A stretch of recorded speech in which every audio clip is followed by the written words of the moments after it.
Shalom. Ya. Puji nama Tuhan, saudara kekasih dalam nama Tuhan Yesus Kristus. Kita percaya segala sesuatu ada waktunya. Amin. Ya. Dan kita mau belajar dari hal-hal yang kecil. Kalau kita setia kepada hal-hal yang kecil, maka Tuhan memberikan perkara-perkara yang besar. Ya, kita tahu bahwa saudara kita masih belajar untuk memimpin puji-pujian. Kita harus maklum dan dengan sabar kita mengikuti alunannya. Ya, dan kita tahu bahwa itulah yang Tuhan kehendaki supaya kita maju bersama-sama di dalam Tuhan. Amin. Ya, kita akan membaca ayat Alkitab yang terdapat di dalam kitab Kolose 3 ayat 1 sampai dengan yang keempat.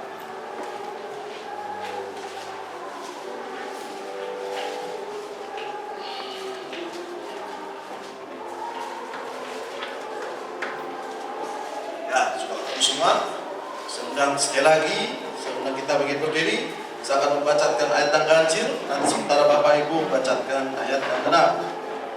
Karena itu, kalau kamu dibangkitkan bersama dengan Kristus, carilah perkara yang di atas, di mana Kristus ada, duduk di sebelah kanan Allah.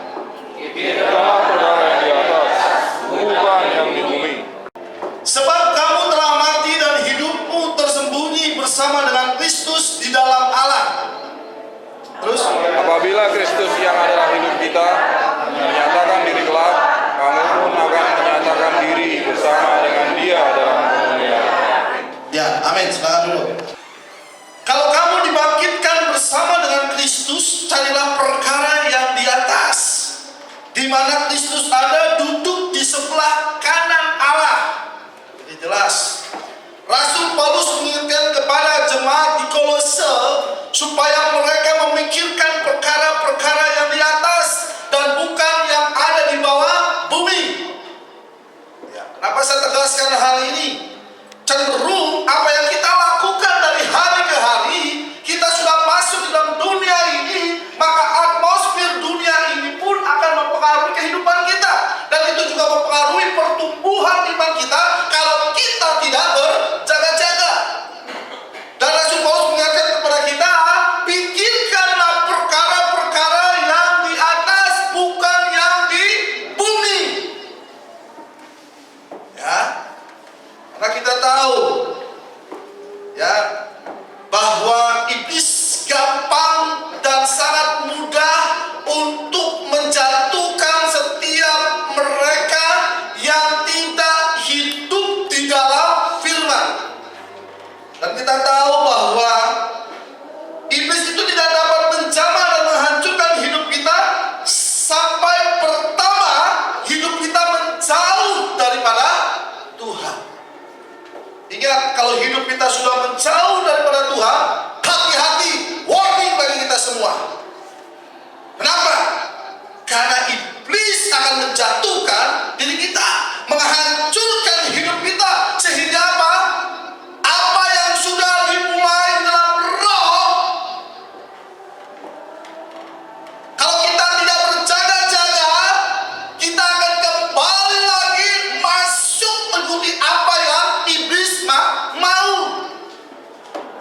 Oleh karena itu, kita harus waspada dan berjaga-jaga. Nah, ada satu pujian mengatakan bahwa bila takut membayang dan hatiku bimbang, tetapi pandang terus pada Yesus, harap dan sembah Dia. Ya, pujian ini mengatakan, coba tolong dulu buka pujiannya. Kita akan tunggu pujiannya, ya. Baik. Bila takut terbayang kegelapan dunia, pandang terus pada Yesus, berjaga dan berdoa. Dengan kuasa Roh Kudus naik lebih tinggi, tuntun naik lebih tinggi, menyatu dengan Kristus. Akan pujian ini. Bila takut membayang dan tidak cepat. Ya. Biasa aja lagu yang biasa. Bila takut membayang, itu nasihatnya begitu. Ya.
apa yang terjadi? Hidup kita akan hancur.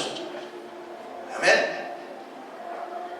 Jadi masuk dalam pesannya, percaya dan hidupi.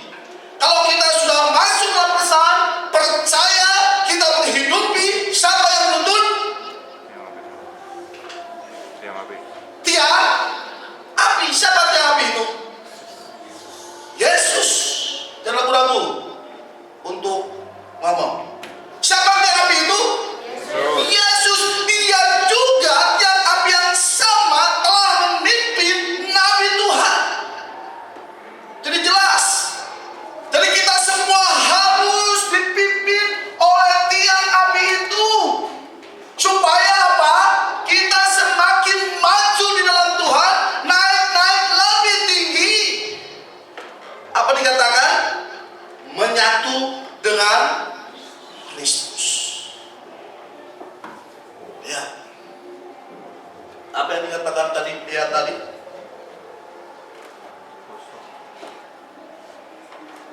Sebab kamu telah mati dan hidupmu tersembunyi bersama dengan Kristus di dalam Allah. Ini dia. Kita sudah mati. Saya sudah mati. Saudara sudah mati. Dan hidup kita harus bersembunyi di dalam Kristus. Kalau hidup kita sudah bersembunyi di dalam Kristus, ada lagi yang namanya perselisihan? Halo? Ada lagi yang namanya permusuhan? Ada lagi yang namanya iri hati? Tidak. Karena hidup kita sudah bersembunyi di dalam Kristus. Rasul Paulus, bukan lagi aku yang hidup, tetapi Kristus yang hidup di dalamku. Roma. Setiap orang yang dipimpin oleh Allah adalah anak Allah. Kalau saudara, hidup saudara tidak dipimpin oleh Roh Allah, maka apakah kita masih disebut anak Allah? Tidak. Ya. Jadi pastikan hidup kita sudah bersembunyi. Ya. Nah, perhatikan hidup Anda ketika segala sesuatunya terjadi. Apakah Anda masih ada di dalam iman atau tidak? Apakah saya masih di dalam iman saya, masih di dalam firman Tuhan atau tidak? Perhatikan hal itu. Apakah kita sudah benar di hadapan Allah? Siapa yang membenarkan? Bukan manusia. Allah yang membenarkan kita. Apakah hidup kita sudah benar di hadapan Allah? Bukan sudah di sudut pandang manusia, tetapi dari sudut pandang Allah. Nah, dan apabila Kristus yang adalah hidup kita, apabila Kristus yang adalah hidup kita, ini betul-betul dalam, Bapak Ibu. Kristus itu adalah hidup saya, hidup saudara. Jadi tidak ada lagi perkataan tidak dengan Tuhan.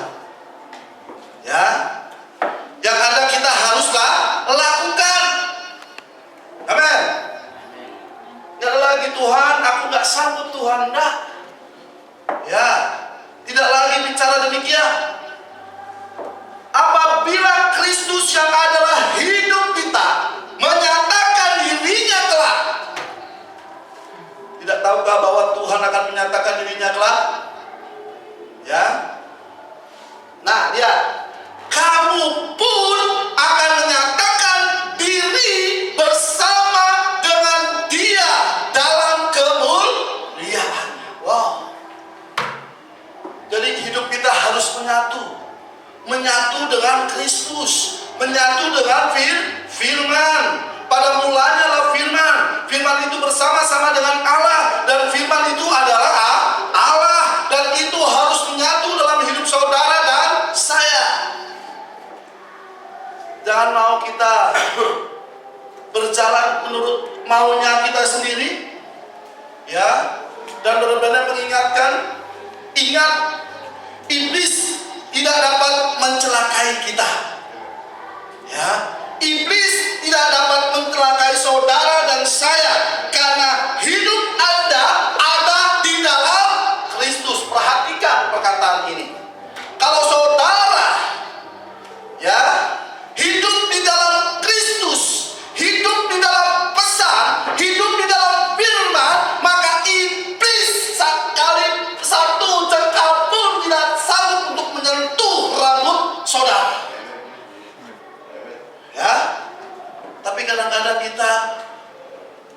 masih hidup di dalam kelemahan daging. Ini yang berat. Daging ini harus dimatikan. Dengan apa? Dengan firman. Nggak ada yang bisa mematikan keinginan daging selain dengan firman. Hidup di dalam firman. Hidup di dalam kehendak Tuhan. Tidak ada Bapak Ibu. Ya. Nah. Dan sudah saatnya bagi gereja untuk masuk dalam perhentian dengan Allah.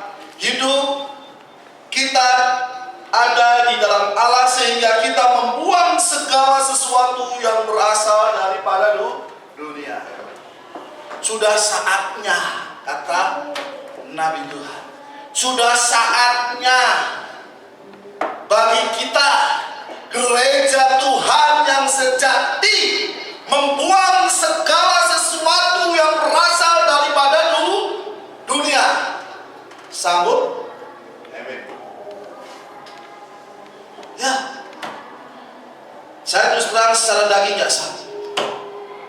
Tapi dengan pertolongan Roh Kudus, Allah yang menyanggupan kita untuk melakukan hal itu. Amin. Ya, nggak ada satupun di dunia ini yang sanggup. Nggak ada manusia super di dunia ini. Yesus pun juga bukan manusia super. Ya, dia manusia sama seperti saudara dan saya. Dia juga menangis, dia juga merasakan sakit, dia juga merasakan kesedihan, khawatir. Tetapi dengan pertolongan Roh Kudus, akhirnya dia sanggup untuk menunaikan tugasnya yang terakhir. Apa? Mati di kayu salib. Saudara yang dikasihi dalam nama Tuhan Yesus, secara tidak sadar, ya, pengaruh dari luar ini luar biasa, Bapak Ibu. Ya, iblis coba-coba menjatuhkan kita. Dikatakan oleh benar-benar ada 3 sistem daripada iblis, ya, yang coba-coba untuk menjatuhkan kita. Masih ingat sistem yang pertama? Masih ingat ya? Yang pertama adalah sistemnya Mesir. Ya, lihat 3 sistem. Ya, coba dek, halo. Di sana tidurnya, mau di sana tidurnya di sana ya. Nah, ya, ya, baik. Ya, ada 3 sistem. Ya, yang pertama adalah sistem Mesir. Ya, apa sih sistem Mesir itu? Ya, apa yang telah dilakukan oleh Firaun kepada orang-orang Israel? Masih ingat? Apa? Diperbudak. Sama apa yang terjadi dengan kita zaman ini. Firaun menyuruh orang-orang Israel untuk bekerja terus mulai dari pagi, siang, malam, pagi, petang, tidak pernah istirahat. Betul? Betul nggak? Hah? Apa salah saya? Bekerja tidak pernah apa? Istirahat. Bekerja terus. Ya,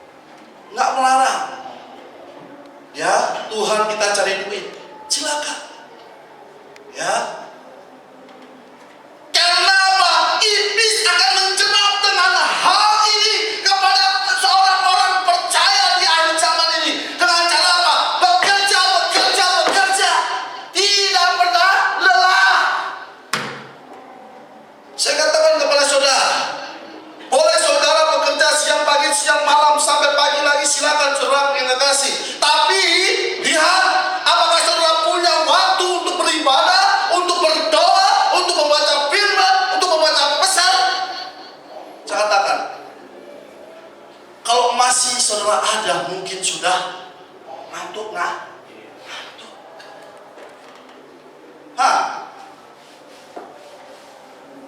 Sekarang apa yang dikejar oleh orang dunia ini? Ya, apa yang dikejar oleh orang dunia ini apa sekarang? Mencari kekayaan bagi dirinya sendiri. Orang dunia tidak tahu rahasia daripada kemakmuran. Sudah mau tahu rasa kemakmuran? Ada yang tahu rasa kemakmuran saat ini?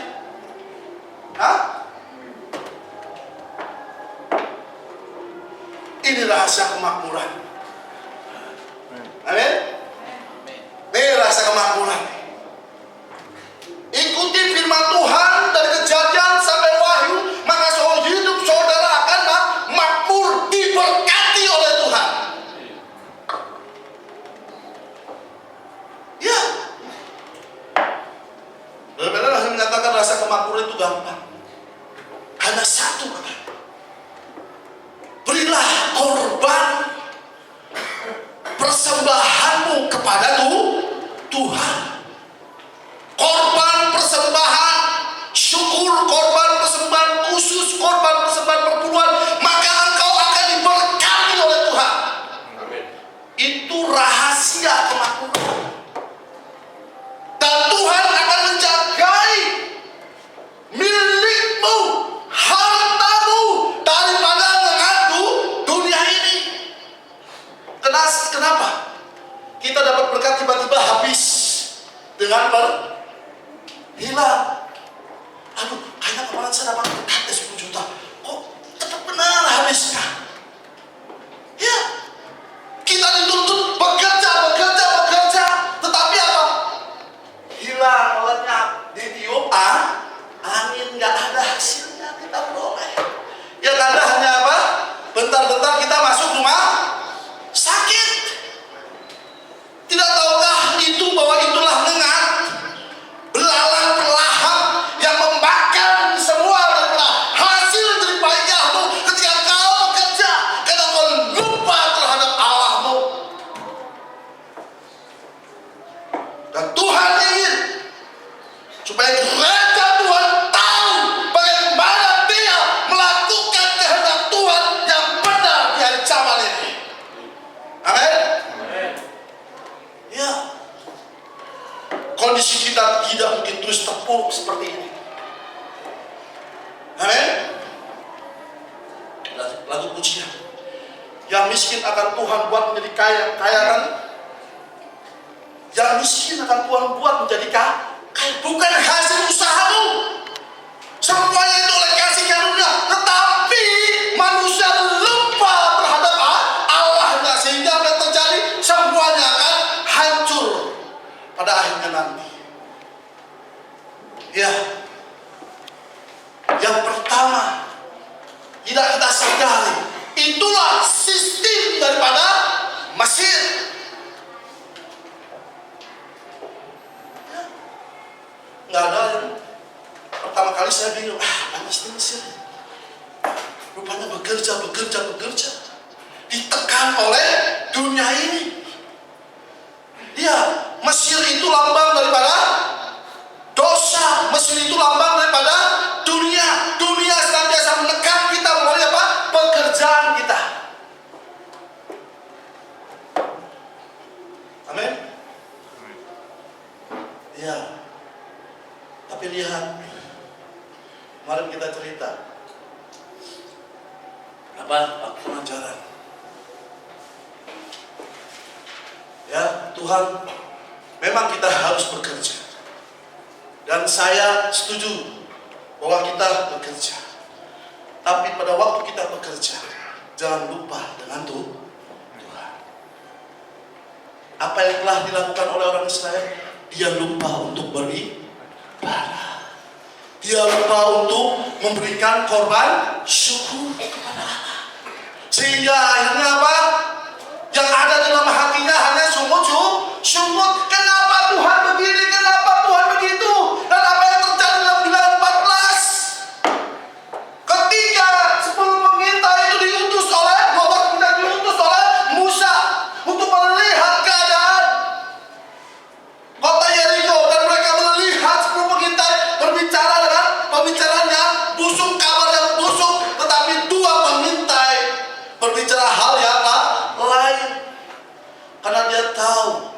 bahwa Dia ada di dalam firman. Ya, memang kadang-kadang demikian.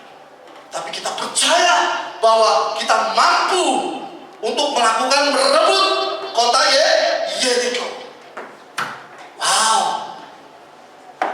Nah, apa yang terjadi ketika dua pengintai ini masuk ke kota Yeriko? Dan dia bertemu dengan perempuan siapa? Namanya siapa? Rahab. Ya, bertemu dengan Rahab. Rahab ini seorang pelacur, dan dia sampailah di situ. Ya, dan dia minta supaya pengintai ini supaya minta tolong. Ya, dan dikasih tahu dengan musuh-musuhnya. Ya baik, tetapi ingat katanya, kalau engkau merebut kota ini, ingat akan aku. Akhirnya pengintai ini berbicara kepada Rahab, taruh pasang benang merah di atas jendela. Amin. Nah, utusan itu berbicara kepada Rahab, seorang pelacur dari negeri Yeriko.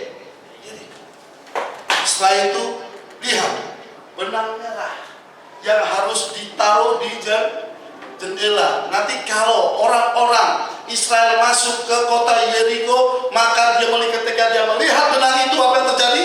Dia akan melewatinya. Lihat, inilah tanda. Dua utusan itu berbicara kepada Rahab dari orang kafir, dan Rahab pun adalah seorang pelacur. Ya, dan dikatakan pasang, dan juga pesannya, jangan ada yang keluar dari rumahmu, panggil semua keluargamu supaya berkumpul. Ketika orang Israel masuk ke kota Yeriko dan melihat daripada benang merah itu, apa yang terjadi Bapak Ibu? Dia akan melewatkan, yang tidak akan memusnahkan rumah itu. Benar. Seandainya rumah itu sudah ditaruh benang merah, dan orang-orang Israel masuk ke kota Yeriko, dan apa yang terjadi Bapak Ibu saudara kasih? Dan Rahab keluar, mau beli apa misalnya? Mau beli makanan, ada urusan bisnisnya, ada pekerjaannya belum selesai. Apa yang terjadi?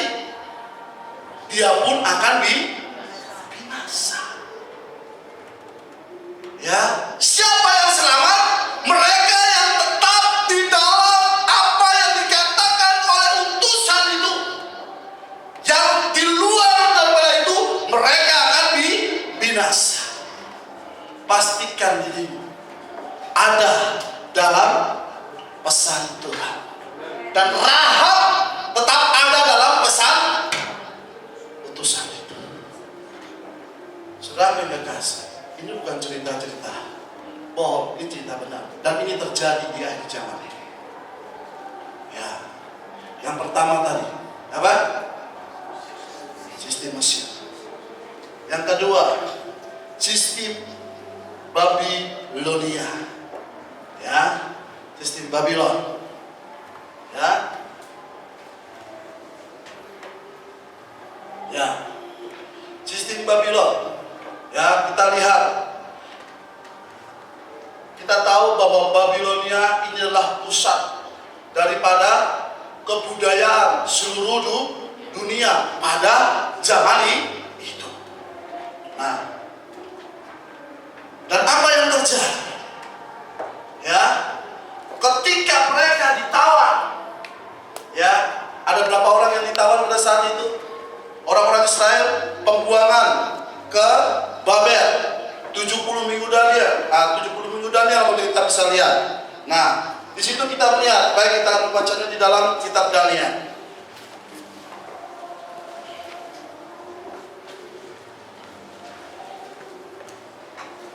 Daniel yang pertama.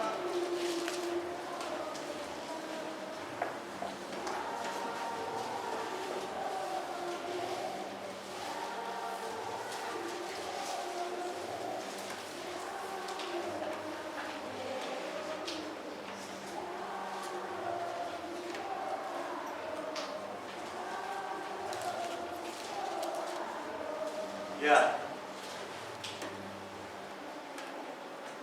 Ada di situ di antaranya, ya, terkenal. Di antara mereka itu ada juga beberapa orang Yehuda, yakni Daniel, Hanaya, Misael, dan Azaria. Ya, dia inilah hamba-hamba Tuhan, ya, orang-orangnya Tuhan. Nah, pemimpin pegawai istana itu memberikan nama lain kepada mereka. Ya, kita lihat. Ini adalah pengaruh daripada budaya pada saat itu. Dan iblis mencoba berusaha, ya, untuk merubah tradisi atau budaya orang-orang Israel dengan budaya daripada Babylon.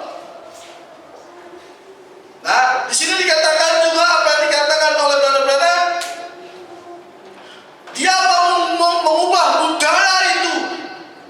Ketika Nebukadnezar mengubah budaya, mereka diberi makan raja dan minum raja seperti makan dan minum daripada Babel.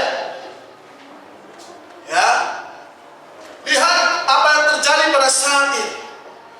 Dulu tidak begitu banyak penyakit yang ada, tapi kita melihat karena perkembangan budaya, karena perkembangan kemajuan zaman, sehingga banyak orang makan dari makanan yang cepat saji. Kita lihat kecil-kecil sudah kena kanker. Akibat apa? Akibat dari makanan. Ya, tiba-tiba masih umur 30 tahun sudah mati. Tiba-tiba masih muda sudah kena sakit jantung. Kita melihat hal itu semua. Ini terjadi dari kemajuan perkembangan zaman. Dan sistem Babilonia ini sekarang terjadi pada saat ini untuk mempengaruhi setiap orang-orang yang percaya. Perkembangan kemajuan. Dan nama mereka dirubah. Sudah bagus namanya Daniel, jadi apa di sini dikatakan? Belsasar. Hanaya dinamanya menjadi Sadrak, Misael dinamanya menjadi Mesak, dan Azaria dinamanya menjadi Abednego. Dirubah namanya dengan nama kebudayaan daripada Babel. Kita tahu Babel itu lambang daripada denominasi. Babel itu lambang daripada apa? Dunia.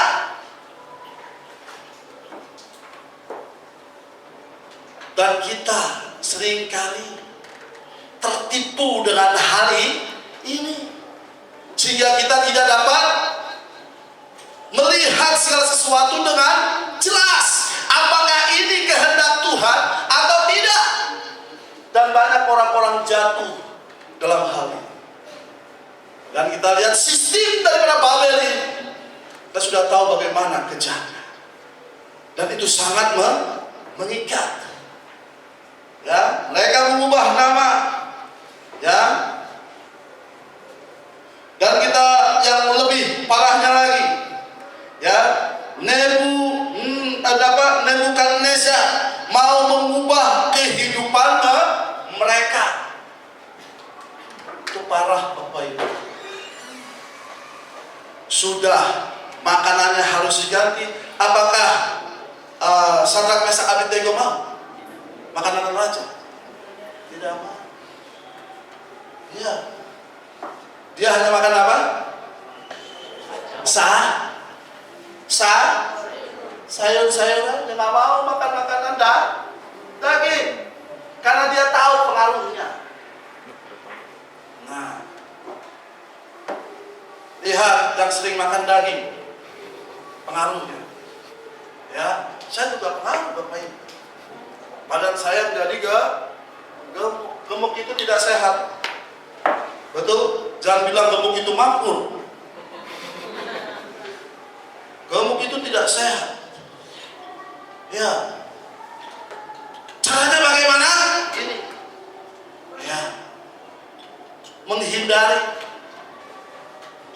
Jaga kondisi badan. Saya juga gemuk. Saya nggak yakin bahwa saya ini sehat.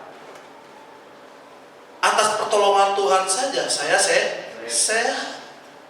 Kalau nggak ada Roh Kudusnya, cepat mati saya. Betul? Betul. Karena apa? Tidak ada yang membatasi. Kadang-kadang sudah ada Roh Kudusnya, sudah dalam pesan pun makan juga sama sembarangan. Ini soal makan. Dan Daniel, mereka semua tidak mau makanan-makanan raja karena pengaruhnya sangat berat dan fatal bagi kehidupan mereka. Kalau sempat kita makanan denominasi, maka fatal akibatnya bagi kita. Yang ada di dalam kita hanya sakit penyakit. Ya, penyakit. Nah, jadi kita harus tahu. Ya, obatnya sudah ada.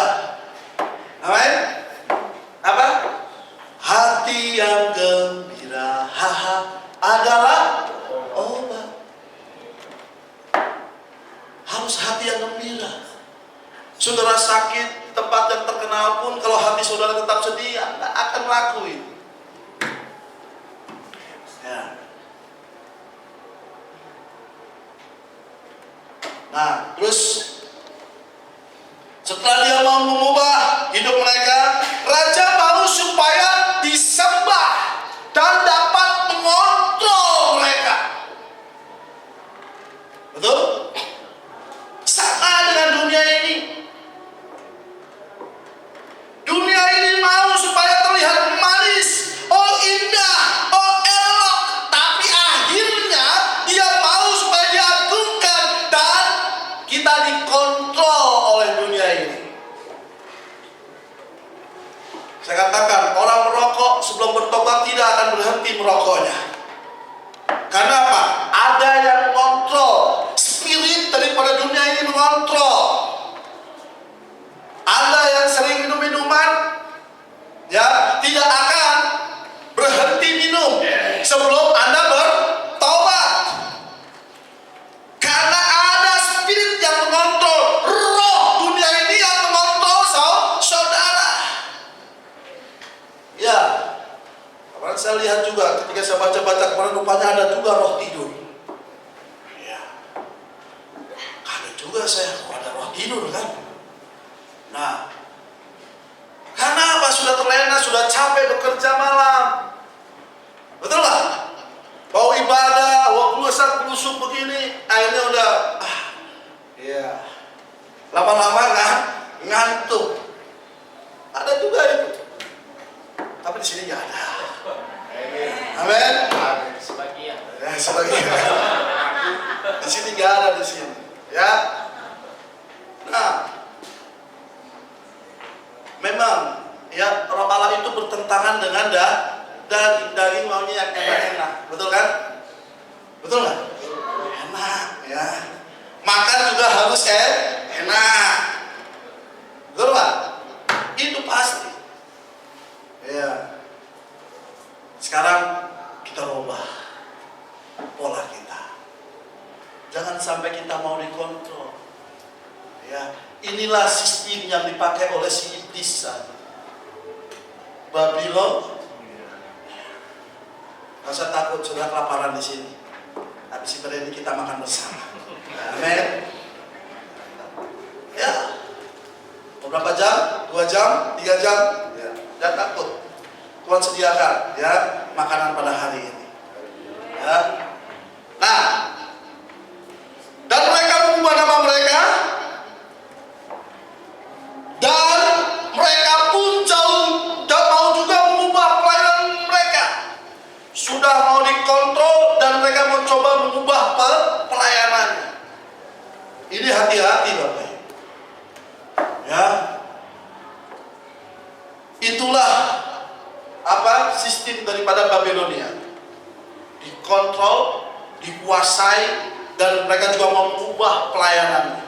Yang tadinya pelayanan dengan kuasa Roh Kudus diganti dengan apa? Cara mereka, sistem mereka yang teratur. Bagaimana Allah mau bekerja? Nggak bisa. Ya, bebaskan Roh Allah. Ketika kita datang kepada Allah, bebaskan Roh Allah. Ya. Dan gereja ini hanya Roh Kudus yang mengontrol. Ya, selebihnya jangan. Ya. Terus yang ke sistem yang ketiga. Oh, satu lagi yang dikatakan oleh Nabi. Banyak orang yang fanatik kepada brother-brother saat ini. Ya. Betul nggak? Di sini masih di luar itu banyak orang yang percaya brother sekarang menyembah brother. Hati-hati Bapak. Ya. Brother itu sama seperti saudara dan saya. Amin. Dia manusia. Tetapi Allah telah memilih dia sebelum dasar menjadikan untuk menyatakan pesannya. Dan kita bukan menyembah brother. Kita menyembah Allah kita. Yesus Kristus itu Tuhan. Tapi banyak sekarang orang yang fanatik dengan brother. Dan itu terjadi karena apa? Karena dia hanya setengah-setengah mengikutnya. Dan di sini dikatakan, firman itu harus membuktikan pesan. Itu pernah telah disampaikan oleh Brother Markias, kalau tidak salah berarti. Ya. Pesan. Benar-benar menyatakan pesan Tuhan. Ya. Dan itu harus dibuktikan dengan ini. Ya, jelas Bapak Ibu. Ya. Saya pun juga harus buktikan dengan ini. Yang berbicara di tempat ini pun harus dibuktikan dengan ini. Apakah ada di dalam Alkitab atau tidak? Kalau tidak ada, jangan dimasukkan di dalam hati saudara. Buang. Ya. Jadi harus dibuktikan dengan firman. Dan yang terakhir, firman harus dibuktikan, ya, membuktikan pesan. Dan itu akan memanifestasikan kuasa Allah. Itu.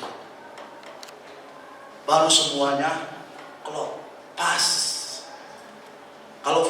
Kalau hanya pesan saja tanpa kuasa, orang gak akan percaya. Ketika pesan disampaikan, kuasa Allah mengikuti, maka orang akan menyatakan sungguh ini, ya, firman yang benar. Dan mereka pasti akan setuju. Nah, sistem yang ketiga, yaitu sistem Sodom. Ya, the system of Sodom. Kita tahu zaman ini sama seperti zaman Sodom. Apa yang terjadi dengan zaman Sodom? Ya, kita melihat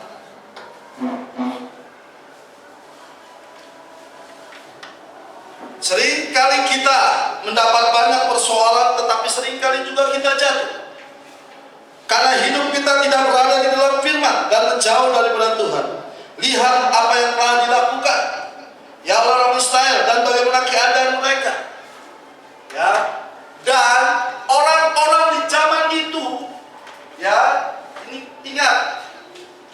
terjadi dengan Lot? Masih ingat? Ya, Lot itu siapa? Ponakannya Abraham. Masih famili dekat. Betul? Kenapa mereka berpisah? Kenapa Lot dan Abraham berpisah?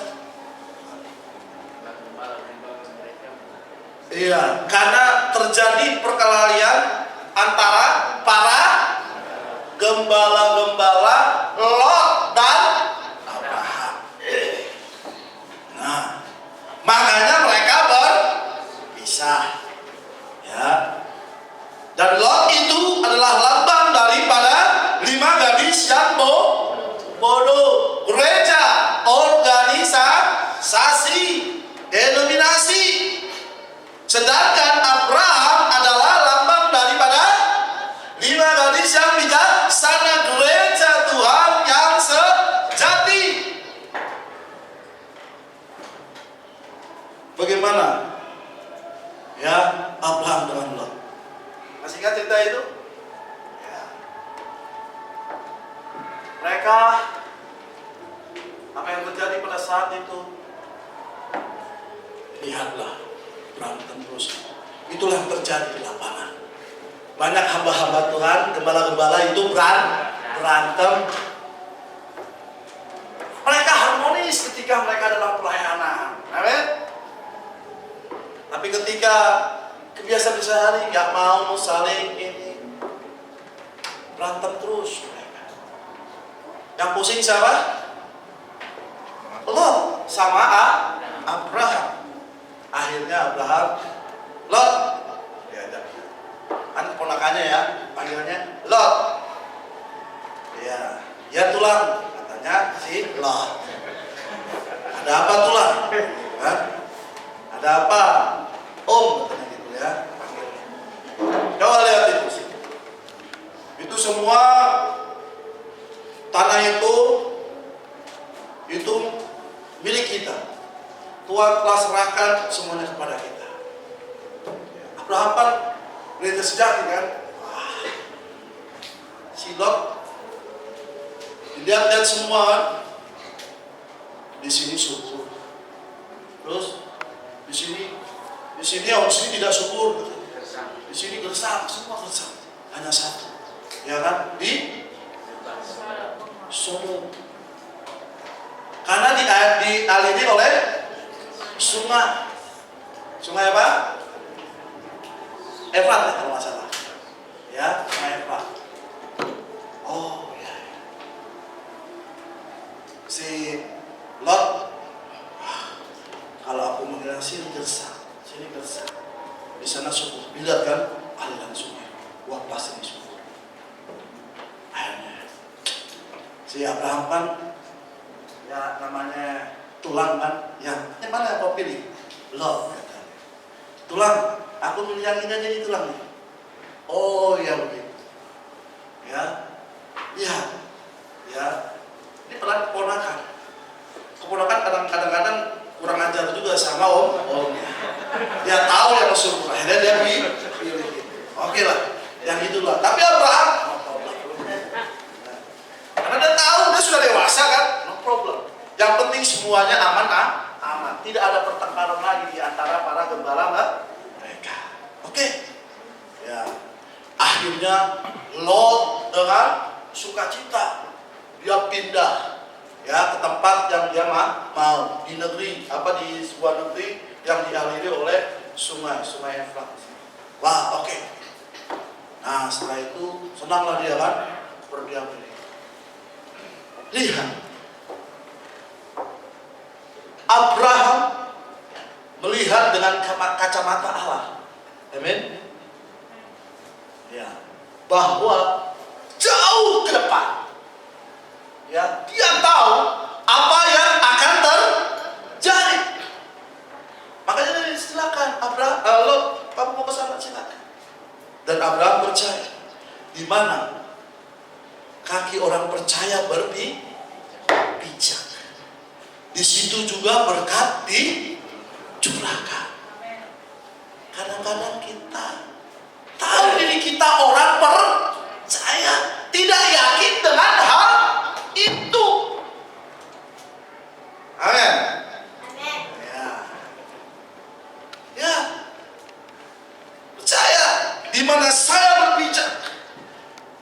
situ kuasa Allah akan dinyatakan, dan di situ berkat Tuhan akan mengalir. Nah, akhirnya terjadilah persoalan di kota Sodom. Dan apa yang terjadi Bapak Ibu? Ya, Sodom itu banyak masalah. Masalah apapun yang terjadi, akhirnya apa? Lot dan keluarganya dan pengikutnya dirampok, dirampas oleh perampok di kota Sodom. Apa sih pekerjaan Lot? Ya, tahu pekerjaan Lot apa? Ya, Lot itu seorang wali kota. Bayangkan, ya, rampok dirampas. Tapi bagaimana ketika ada seorang mendengar bagaimana keponakannya Abraham ini dirampok dan hartanya dirampas? Kita lihat apa yang terjadi. Apakah Abraham tenang-tenang aja? Oh, nggak apa-apa. Dia kan telah memilih. Lihat, apakah ini yang namanya orang percaya? Oh, nggak apa-apa. Mau sakit kek, mau mati kek, terserah dia. Ya kata Abraham pada ponakannya, terserah dia. Tapi Abraham tidak pernah sakit hati. Abraham tidak pernah dendam. Akhirnya apa yang terjadi? Abraham akhirnya, aku harus menyelamatkan keponakan. Dia pilih berapa orang? 380 orang yang terlatih. Ya, nanti sudah baca. Ada di mana itu? Kejadian. Nah, saudara harus tahu itu. 318 orang yang terlatih. Untuk apa? Untuk merebut kembali keponakannya, membebaskan keponakannya Lot dari para perampok itu. Dan akhirnya apa? Ya kita baca aja dah. Sudah mulai ini Alkitab, kita baca aja. Di dalam Kejadian 14.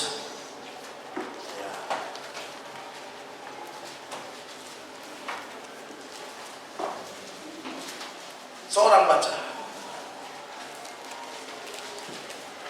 ayat 14.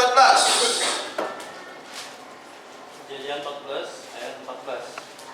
Ketika Abram mendengar bahwa anak saudaranya tertawan, maka dikerahkannya lah orang-orangnya yang terlatih, yakni mereka yang lahir di rumahnya, 318 orang banyaknya, lalu mengejar musuh sampai ke Dan. Ayat 15. 16. Dan pada waktu malam berbagilah mereka, ia dan hamba-hambanya itu, untuk melawan musuh. Mereka mengalahkan dan mengejar musuh sampai ke Hoba di sebelah utara Damsyik. Dibawanya lah kembali segala harta benda itu, juga Lot, anak saudaranya itu, serta harta bendanya dibawa kembali. Demikian juga pengumpulan dan orang-orangnya. Ya, dah cukup, silakan. Nah, tolong baca 14. Kita lihat ayat 14, ayat 14. Ya.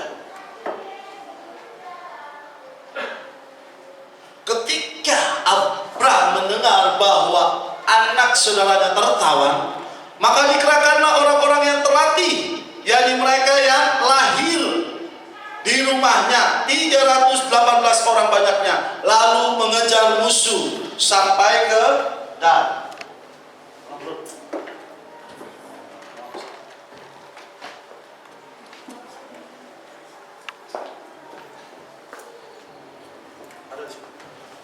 Ya, 318 orang yang terlatih.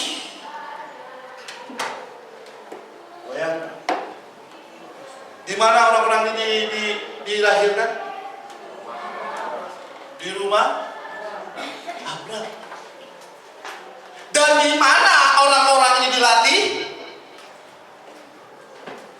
Hah? Di rumah Abraham juga. Lahir di rumah Abraham, dilatihnya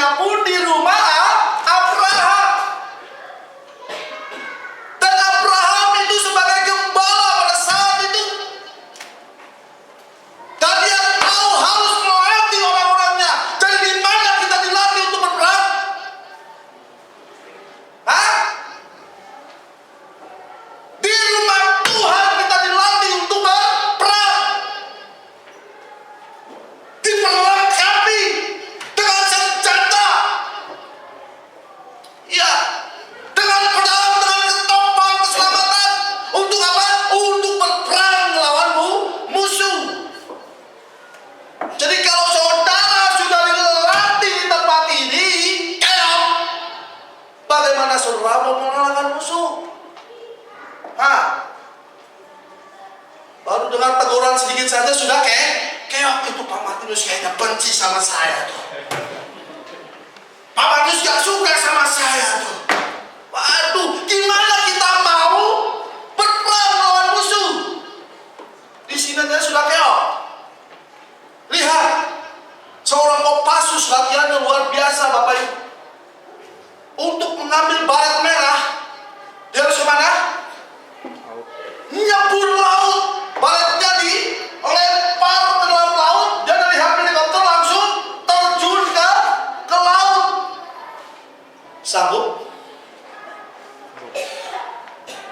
Lihat, ini pasukan khusus, ya, Kopassus. Dunia kayak begini latihan.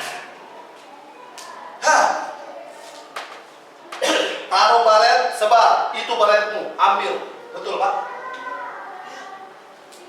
Untuk mengambil baret merah itu susah, setengah mati susahnya, harus nyebur laut, mempertaruhkannya nyawa. Kalau nggak dapat itunya, terus dia terhanyut dengan gelombang, matilah dia. Kita ini pasukan khususnya Allah, dilatih di dalam rumahnya Allah. Untuk apa? Untuk satu peperangan yang luar biasa. Karena kita berperang bukan melawan darah dan daging, tetapi melawan penghulu penguasa yang ada di udara. Pastikan Anda seorang tentara yang sejak dilaskan Kristus untuk merebut peperangan. Ya, mau menyerukan nama Yesus, bangkit, berkebun-kebun di sinilah. Juga nama Yesus, datang penyakit keok.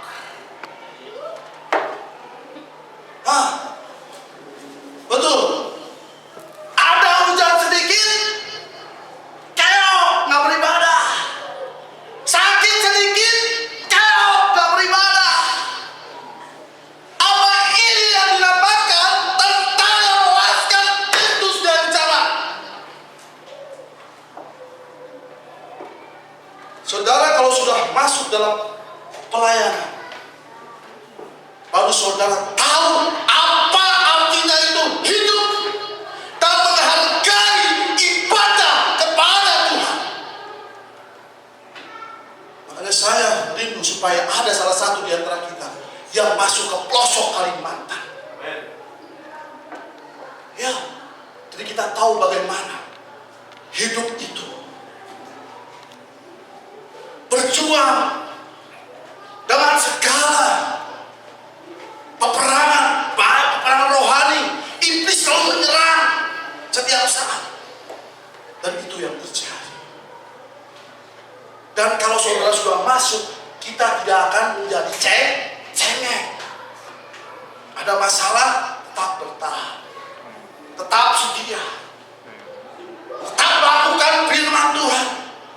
Tidak pernah berubah, tetap berdoa, tetap melakukan yang baik dalam Tuhan. Itu yang Tuhan inginkan, sama seperti apa yang telah dilakukan oleh 318 orang yang telah dilatih oleh Abraham untuk mengambil menyelamatkan Lot, keponakan. Amin. Dan saudara tahu, ya, kadang-kadang saya berbicara maaf kalau terlalu keras dengan saudara. Itu bukan karena saya mau menyakiti hati saudara, tidak. Tapi supaya kita mau berubah. Diingatkan kembali dengan firman ini, supaya kita mau berubah. Dan setelah itu apa yang terjadi? Lihat ayat berikutnya 15.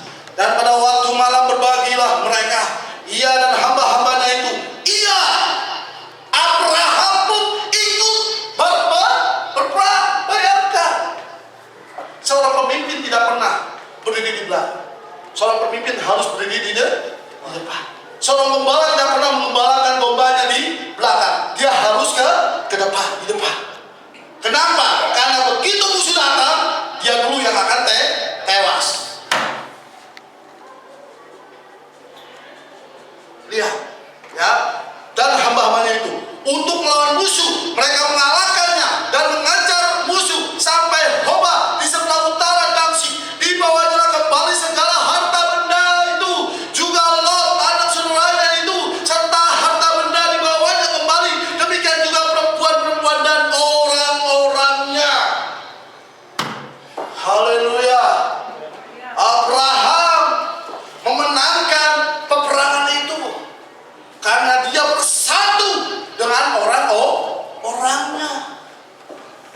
kita sekarang. Amin. Ketika perang datang, ku mau di sana. Ketika musuh jatuh, ku mau di sana. Gereja Tuhan harus bangkit di akhir zaman ini. Amin. Sudah cukup firman-Nya? Belum katanya. Mari kita lanjutkan lagi.